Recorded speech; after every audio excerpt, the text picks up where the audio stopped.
How to create amazing sparkles with macro photography using this silver card that only cost me $1.95. And as a bonus, if you guys hang around until the end, I will show you the setup for all 3 macro shots.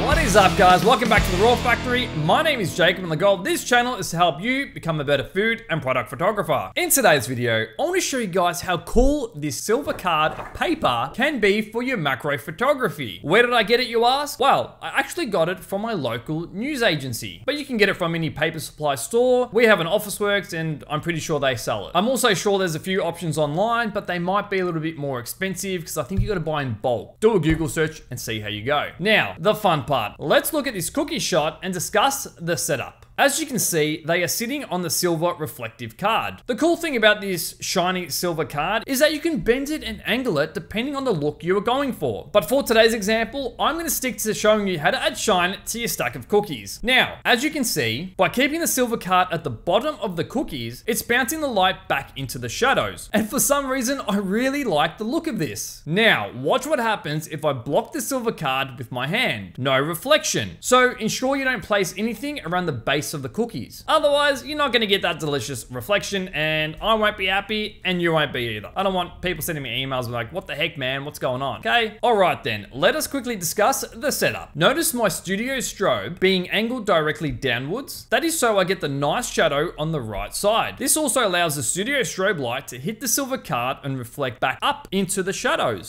I have chosen a 7-inch reflector to modify my light. That reflector will make my shadows darker on the cookies because it contains the light within the 7-inch dish and narrows the beam directly to my stack of cookies. And here is a shot with and without the 7-inch reflector. Now, I obviously like the image with the reflector, and with a quick edit, bam, just like that. Just like that. Not bad, right? Now, as promised, guys, I will share the behind the scenes from the other 2 shots. Are you ready? Let's go. First up, let's look at the waffle shot. I had to place it in this angle in order to allow the silver card to reflect and bounce light back onto the waffle. Now, I wanted to pour the syrup on whilst taking multiple shots because you never know which is going to be the good shot, right? So I got David in to help assist me, take the shots while I pour the syrup. Okay, onto the final image, guys. You guys have done so well, so well. All right.